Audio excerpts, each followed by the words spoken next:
Hi, it's Jessie. Yesterday I made a video titled, If You Know Me, Then You'll Know Better. Okay, so I just got done with a little rant in my last video because, people like to threaten me to try to subdue me, and I'm not intimidated. I'm not afraid. I don't lack self-confidence. I just have very little hope in people. And let me let me tell you why, okay? I was brought up Catholic. Not really, but baptized Catholic and in church on Christmas and Easter Catholic.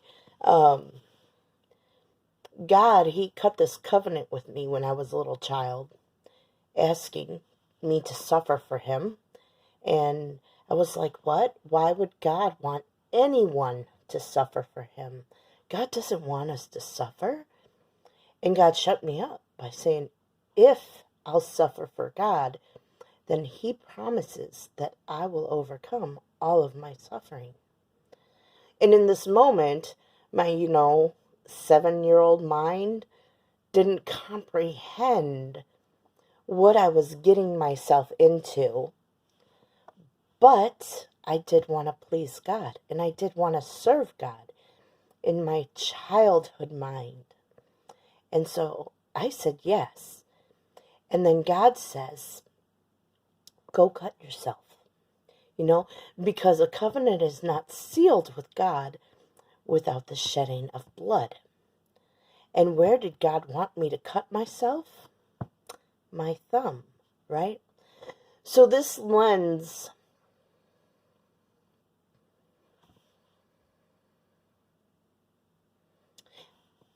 let me fix my grammar. This didn't mean anything to me growing up. This happened, and I went through my life with troubles, always troubles.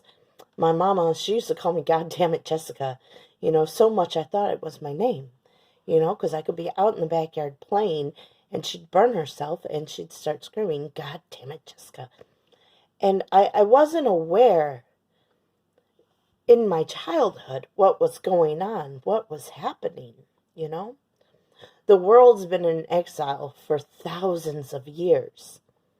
We don't know what it means to not be in exile. But from my childhood, God has trained me up and shown me that when you're not in exile, my adult mind understands this, my childhood mind had no clue. Judgment is not deferred.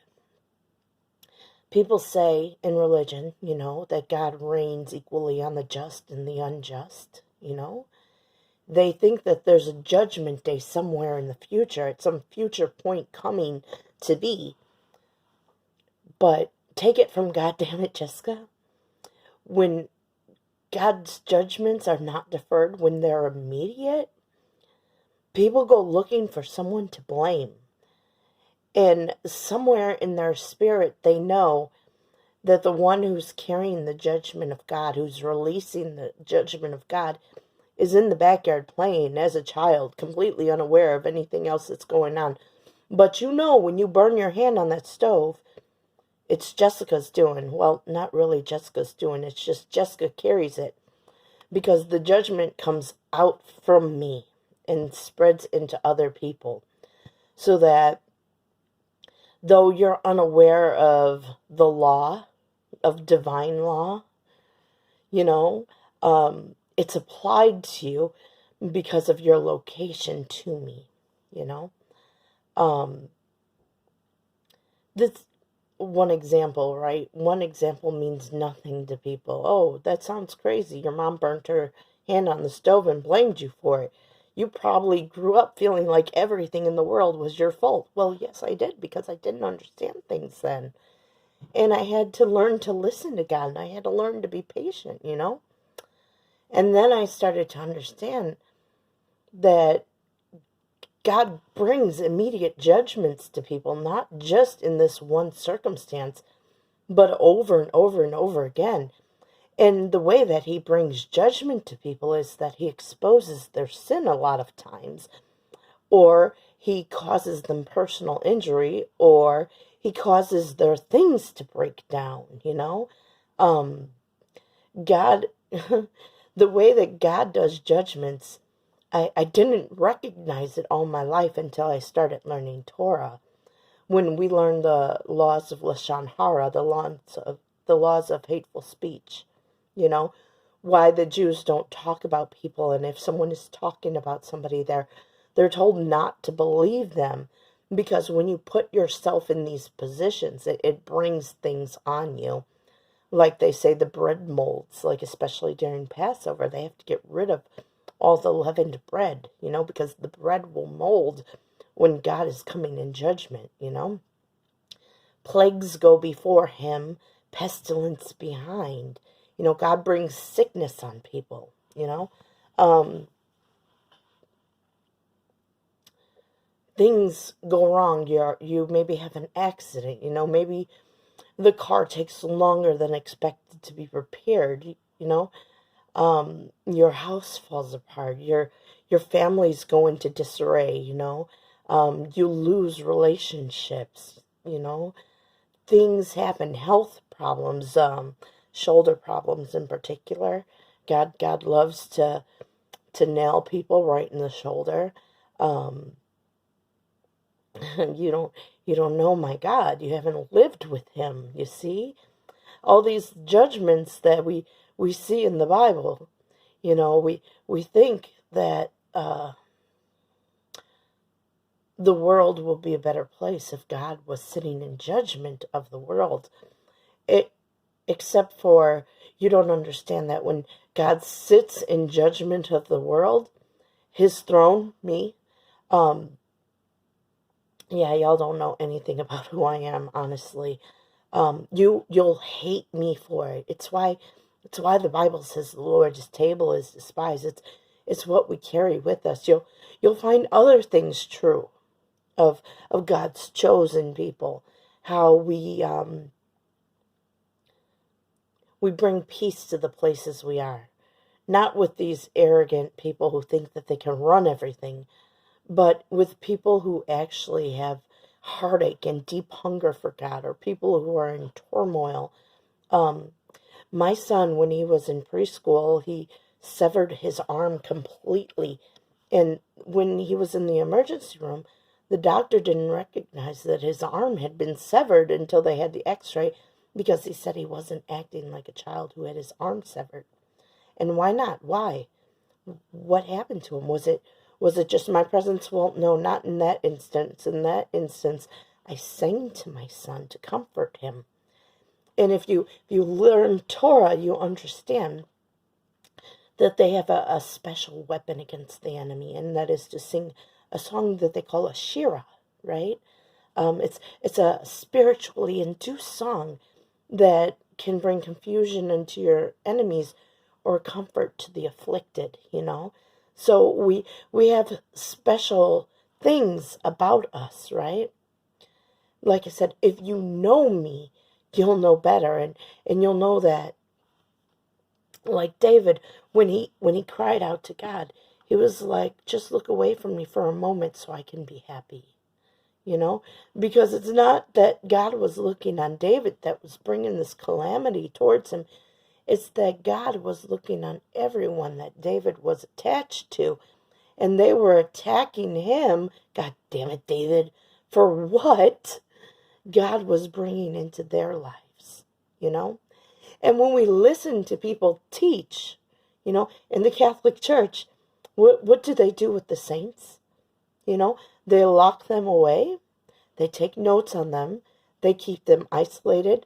They wither away and they die. They die at a young age. And I question, why is this, right? Why is this? And then their bones are broken and they're passed around as relics. And I question, why is this? And they're tapping the power from people when the real power doesn't come from this isolation. The real power is expressed in connectivity to the world. And it's really expressed when there's joy. You know, when I can be full of joy, I can manifest things that are, you know, I've seen miracles happen with God. I've seen miracles happen. My nephew, he was diagnosed with CP when he was little. He had cerebral meningitis, and the doctor gave him 24 hours to live. And he lived. I prayed to God. I talked to God. And I'm not saying my prayers saved him. I'm saying God saved him. But it does well to have someone who's connected to God. I've seen miracles, not just big miracles like with Alex, but miracles in little things, like when they cut me off. When they cut me off financially and they left me so that they could come back and accuse me for not being able to fulfill my duties as a mother when I had nothing in my house to eat and no money in my pocket. Well, just a couple dollars. God whispers to me, go to the store and ask for a discount. So I go to the store and I ask for a discount, and the manager tells me no. And I almost walk out the door, and this man comes chasing me down and begging me to let him buy me groceries, Another time I was in Texas at a Target, and they made it so my Target card didn't work and my bank card didn't work, And I was like, this is ridiculous because I know I have money on both accounts. How is this possible? Is there something wrong with your system? Can we see a manager who can maybe settle this, So the manager comes over and the manager says, just give it to her free. No problem. Just give me all my groceries free so I can go and feed my children, because these people are making war on me, and even when I have money, they deny me access to my funds. This is the benefit of having God with you, when the world's raging against you, God still has you covered. And I know this, and I know this well, right? I didn't understand all these other parts that are going on around me, where people claim that they're God's chosen people, and they claim that I belong to them. And I'm not just talking about the Jews. I'm talking about the Christian church. And I'm saying that before they were claiming that they had ownership of me, I was sitting in a Catholic university with a professor, Dr. Call, who wanted to run me out. And she did so by trying to, well, she didn't run me out. I graduated with honors. I made the dean's list and everything. But she tried to run me out by provoking me with Catholic theology in a Catholic university. She would present things like a case of a priest who had molested children and a nun who had condoned abortion. The priest was allowed to stay in the church, and the nun was excommunicated. This woman tried to run me off with this news story that she laid before us. And she can't run me off because, if you know me, you'll know better. I understand law. And policy is like a passion for me. Give it to me. I want more. Let me understand the way things work, right? So in the Catholic Church, a priest would confess his sins. And if you confess your sins, if you do penance, you can be forgiven. But the nun who condones abortion would not confess her sin because she believes that she is right. And it is in opposition to the church. And the house divided cannot stand, so the nun must go. It's not a matter of what is morally right, what was the right decision for the church to make. It's a matter of the law there, and understanding the law, understanding the way things work. Laws preserve nations, It's not, it's a church of the people, right? You have to come up in stature. They have hierarchy. You can't just make laws for yourself. If you want to be a part of the church, then you have to follow their laws. It's an understanding, This crazy woman, she had me rewrite papers millions and millions of times. This business with the nun and the priest wasn't the only thing. She said, if I don't condone abortion, then I can't be a social worker. And I said, I can be a social worker. I'm allowed to have my own views. It's what the Constitution's for, freedom of religion, I'm allowed to have my own religion. I'm allowed to have my own set of beliefs. And you're not allowed to discriminate against me. No, I'm not allowed to discriminate against a person who wants to have an abortion. For that matter, I would have to refer them to someone else. I just could not be their attending clinician. It's a simple fix. Oh, she didn't like me. She really didn't like me. She just kept on writing me. But do you understand? I attended a Catholic university, the University of St. Francis in Joliet. And this woman constantly used things that went against the Catholic Church to try to provoke me and get me out of the school. Why? Why such an abuse of power? And why did no one check her? I made a complaint against her, and then I had to sign a paper saying that there would be no problems between me and Dr. Call over this whole abortion thing. I had to eat dirt and listen to her force her views down my throat for the next year and a half, without contesting not a word. I had to put up with her popping arrows off at me, using my classmates against me, these group assignments that she would give. She would play my classmates against me where they refused to work with me, and she would come back coordinating the attack and tell me that it was a problem with me, that I had to get them working while their assignment was not to work. And then on the last day of class, she met with them privately in the hall. They came in the room crying, saying that they couldn't work with me. After she rode me all semester about trying to get them to work, while they ignored me, while they mocked me, while they refused to do anything. And then she turns it around because they were like, we couldn't work with her. And I looked at them and I was like, no, you should have did your work. And she went off on me as if I had snapped off on them because I said, no, you should have did your work. This woman, this crazy woman that they put in power in a Catholic university, with the things that we do and the things that we allow, not only in the church, but in the professional world. No ethics, a complete lack of ethics. This was, like I said in my last video, they weaponized the law against Trump. They weren't looking to hold him accountable to the law. They were looking to justify murder. This woman, the reason why I understand what they did to Trump, because this woman tried to do the same thing to me. She went digging through my life. This school went digging through my life, and they're the ones who pushed the narrative that I ruined my brother's life. When God told me, suffer for him. Suffer for him and you'll overcome. That meant watch what happens. Watch how the world works. Look at things. Don't fight them, because if they see how powerful you are, they'll never show their true face. They'll never show you who they are. They'll never show you their order.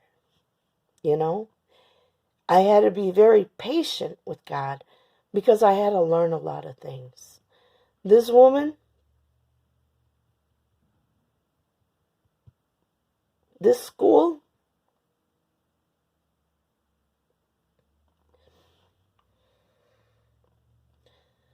injustice after injustice after injustice after injustice. It was like the coordinated attack. The first beast gave power to the second beast, gave power to that 7-headed beast, right? We went back digging to justify ourselves, and we made lies look like truth. We built up people and gave them positions trusted professionals. We built up people and we gave them privilege and honor and stature and community standing, and we made criminals look good. Well, we made her look bad and made them look like her victim. While they beat me up, so I'm so beat down that I sometimes I don't have the strength to talk, and it's not depression, it's I'm burnt out. I'm tired of taking the blows. It's not a lack of self-confidence. It's a, why fight you? Because when I fight you, when I tell you you're wrong here, you try to make me look like a liar because you don't care about justice. All you care about is making your case so you can be justified in committing murder, And I'm able to talk about these things, not because I'm not burnt out, Not because, it didn't break my heart 1,000 times. But I'm able to talk about these things because I choose to invoke my covenant and suffer for God. I choose to learn. I choose to learn so that I can come back and say, what's the purpose in all this? And being that I have this covenant here, right? The purpose of a covenant is always to establish justice in the world, right? I told you, me and the Jews, we have a lot in common. We have shared experiences together, through the past. I know what it means when God melted Esther's belly, because he's melted mine before too. I know what things mean. I know what the Shira is. I didn't need them to teach me. I've been doing it my whole life,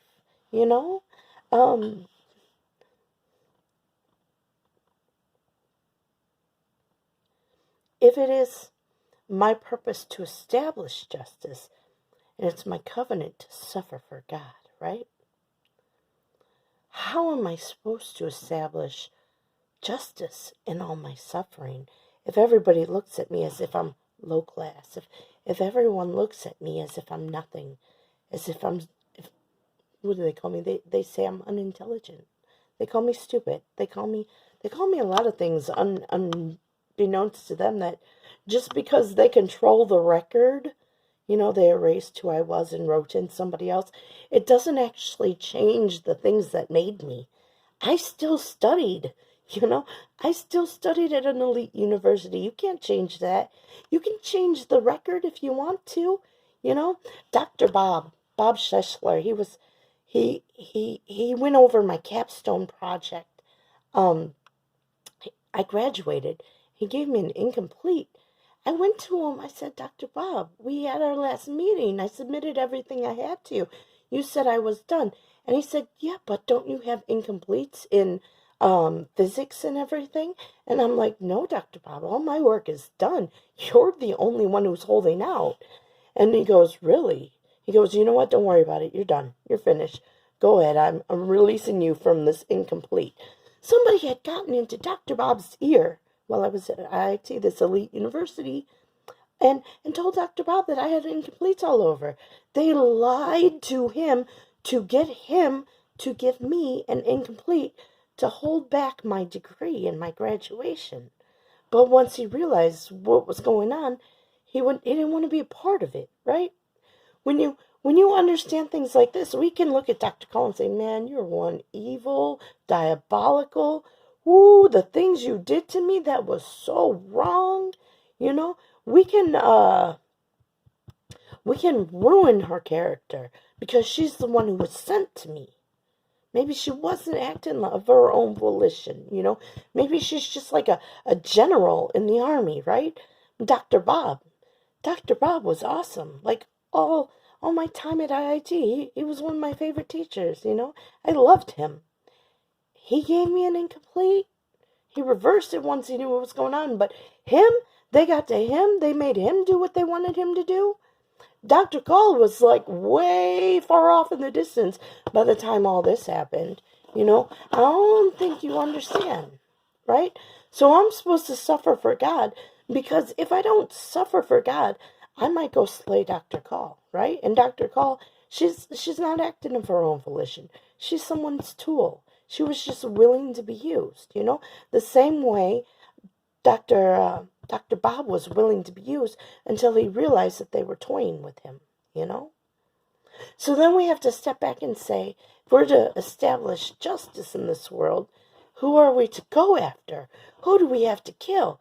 And I can justify killing a whole lot of people, but then you know what that leaves me with is blood on my hands. Nothing solved, because when these people are done with the people they use, they throw them away anyways. You know, they don't mean anything to them. If they had meant anything to them, they wouldn't have used them and put them in such a position that they have to destroy. They have to destroy their own character, you know? Like they completely lacked a filter with the things that they did to me. When they went after my kids, you know, my son's broken arm. He broke this bone, which is the second hardest bone in the body to break, in an accident in his preschool. Now, we couldn't figure out what happened, right? Because he's not very verbal. And I only found out like months later when his sister slipped on some water in the house. And he said, Mom, that's what happened to me at school. I slipped on water like that. Well, how did he slip on water in preschool? My child with an IEP, wasn't there someone around to alert him of the danger? And no, there was water spilt on the floor in the hallway, and he was sent through the hallway by himself. A child sent by themselves in a school hallway is going to run. You put water on the floor, the accident might have been manufactured. Who does such a diabolical thing?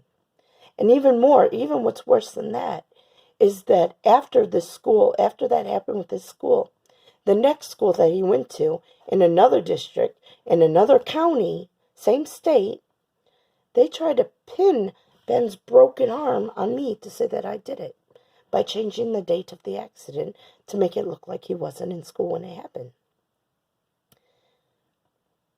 The diabolical things people do, the coordinated attack that was coming against me, right? We can go and kill Miss Zurich, you know. We can go and do that, but it's not going to solve anything. Why? Because Miss Zurich was a tool in their hands, just like Dr. Call was a tool in their hand, just like, you know, Dr. Bob was a tool in their hand, you know. So who do we go after to establish justice, right? How do we do this thing? And I think on it because, you know, my covenant is to suffer for God. And what does this mean? If, you know, I'm the one suffering for God, but as I'm suffering for God, God is judging those around me. You know, what's going on there, God? What are you doing? How are you moving, you know? And apparently, you know, prosperity is linked. He's not just, you know, bringing all this condemnation on me through other people, right? But he's bringing condemnation out to them, you know? Prosperity is linked. So if I suffer for God and they kill me, we die together. Do you understand that? I've been saying for years, y'all are killing me, you need to stop. Y'all are killing me, you need to stop. They don't stop. Understanding this covenant, how prosperity is linked. We rise together or we die together, you know? Understanding this. It's understanding that I don't have to fight this beast that's out in this world, right? Me and the Jews were similar. They say kill the one who's trying to kill you. They say it's a mitzvah, it's a commandment. You got to kill the one who's trying to kill you. But what if the one who's trying to kill me was just sent? You know? What if they're just tools, like arrows being popped off, you know? It does no good to kill them because, you know, they multiply. Everybody's willing to serve because the only way you get ahead in this world is to eat someone. And if you eat me, you get to go high according to them. You know, you can be a murderer and they'll promote you into a 6-figure salary. For real. eat me, see how high you can go, right? No, please don't eat me. Stop that, because it's unjust gain, and unjust gain will bring you right to death. That's Torah. Be smart about that. We have things in common, me and the Jews, right? But we're not the same, because for them they must fight. But for me, it's a matter of, what are you showing me? What am I learning through this?